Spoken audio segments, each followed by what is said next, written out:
नमस्कार मित्रों, मैं हूं आपका मित्र चंद्रशेखर। एक बार फिर से स्वागत है आपका इस खास वीडियो में, जिसमें हम बात करेंगे तर्पण और श्राद्ध की परंपराओं के विषय में।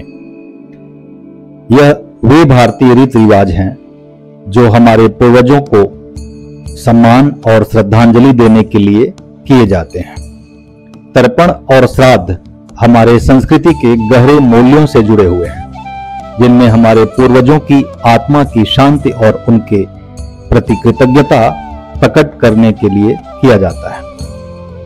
आज हम उपस्थित हैं नैमिषारण्य क्षेत्र के दधीचि कुंड के तट पर, जहां हम विष्णु चरण या विष्णु पद पर होने वाले तर्पण कार्य के साक्षी होंगे और चर्चा करेंगे कि तर्पण क्यों किया जाता है और इसका क्या महत्व है। तर्पण एक वैदिक प्रक्रिया है जिसमें जल अर्पित किया जाता है।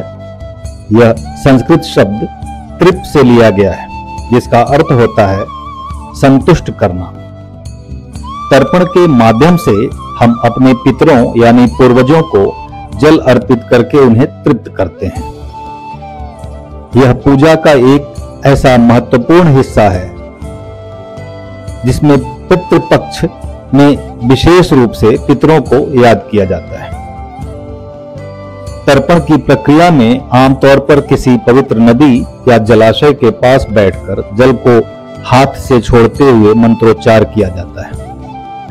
यह कर्मकांड पितृ ऋण को चुकाने और पितरों की आत्मा को शांति देने के उद्देश्य से किया जाता है।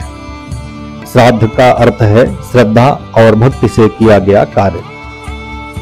यह कर्मकांड हमारे दिवंगत पूर्वजों के प्रति सम्मान और आभार प्रकट करने का एक तरीका है। श्राद्ध का उद्देश्य उनके लिए भोजन, वस्त्र और दूसरी आवश्यकताओं की पूर्ति करना होता है, जो हमें आध्यात्मिक रूप से आशीर्वाद देते हैं। यह कार्य अपने पूर्वजों के लिए, अपने पितरों के लिए किया जाता है। सनातन धर्म में यह मान्यता है कि यदि पितरों का श्राद्ध सही विधि से न किया जाए तो उनकी आत्मा असंतुष्ट रहती है। इसलिए श्राद्ध की प्रक्रिया को विधि पूर्वक करना महत्वपूर्ण माना जाता है। सनातन पंचांग के अनुसार पितृपक्ष हर साल भाद्रपद मास के कृष्ण पक्ष में आता है, जो 15 दिनों की अवधि होती है। इसे पितरों का समय कहा जाता है, जब वे पृथ्वी पर आते हैं और अपने वंशजों से तर्पण और श्राद्ध की अपेक्षा करते हैं। पितृपक्ष के दौरान विद्वान ब्राह्मणों द्वारा श्राद्ध के विधि विधान को संपन्न कराया जाता है। इसमें पितरों को भोजन, जल और वस्त्र अर्पण किए जाते हैं। लोग इस दौरान दान भी करते हैं ताकि उनके पितृ संतुष्ट हो सकें और उन्हें आशीर्वाद दें। श्राद्ध की प्रक्रिया में एक पवित्र स्थान पर पिंडदान किया जाता है, अर्थात पूर्वजों को प्रतीकात्मक रूप से अन्न का अर्पण किया जाता है।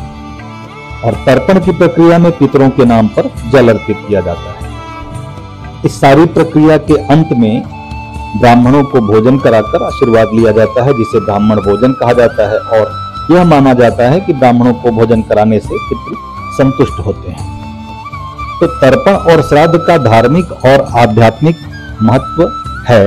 इसलिए पितृपक्ष में तर्पण और श्राद्ध के माध्यम से पूर्वजों की आत्मा को शांति दी जाती है, जिससे वे आशीर्वाद प्रदान करते रहें और परिवार के सदस्यों को सुख समृद्धि की प्राप्ति होती रहे। कुछ विद्वान मानते हैं कि तर्पण और श्राद्ध के वैज्ञानिक पहलू भी हैं।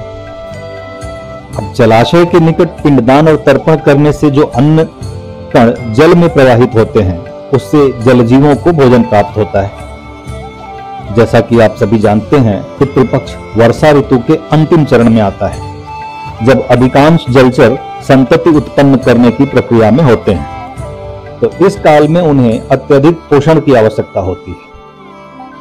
ऐसा लगता है हमारे ऋषियों ने संभवतः प्रकृति के इसी पक्ष का ध्यान रखकर इन परंपराओं का निर्माण किया होगा, जिससे इसके साथ साथ ही दान पुण्य करने से मानसिक संतोष और आंतरिक शांति की प्राप्ति भी होती है।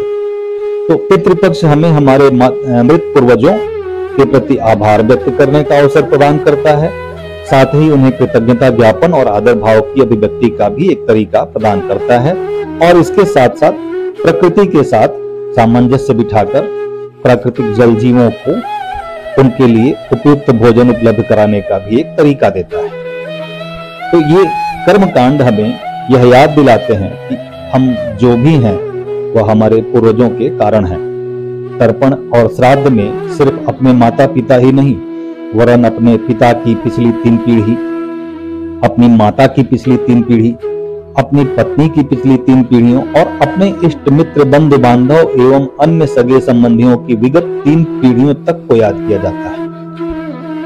तर्पण हमें सिखाता है कि अपने वृद्ध जनों का आदर करना।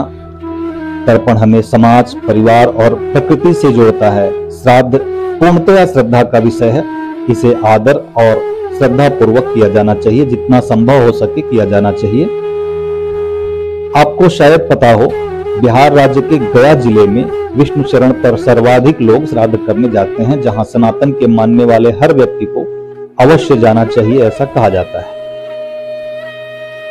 गया में पूर्वजों का श्राद्ध करने के बाद ऐसा माना जाता है कि पितृ तृप्त हो जाते हैं और गया में श्राद्ध न करने पर कहीं भी अन्यत्र श्राद्ध करते रहने के बावजूद पितरों की आत्मा अतृप्त रहती है।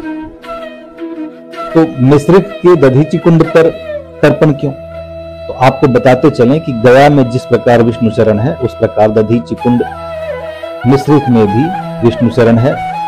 दधीचि कुंड को विष्णु का नाभि स्थान और गया को चरण स्थान कहा जाता है, अतः यहाँ भी तर्पण किया जाता है। इसी प्रकार बद्रीनाथ के ब्रह्म कपाल नामक स्थान पर भी पूर्वजों का श्राद्ध और तर्पण किया जाता है। तो माना जाता है पांडवों ने स्वर्गारोहण के पूर्व वहां अपने पूर्वजों और बंधु बांधवों का तर्पण किया था ब्रह्म कपाल पर। इसलिए आज भी उस परंपरा का निर्वहन करते हुए सनातन धर्म के लोग यदि बद्रीनाथ जाना हो तो बद्रीनाथ में भी तर्पण करते हैं, पिंडदान करते हैं। आशा है कि इस वीडियो के माध्यम से आपको तर्पण, श्राद्ध और पिंडदान की महत्ता समझ में आई होगी। अगर आपको यह जानकारी उपयोगी लगी हो तो इसे खूब जमकर शेयर करें, लाइक करें और चैनल को सब्सक्राइब करना ना भूलें। फिर मिलेंगे इसी प्रकार के एक और वीडियो में। तब तक के लिए दीजिए अनुमति। हर हर महादेव।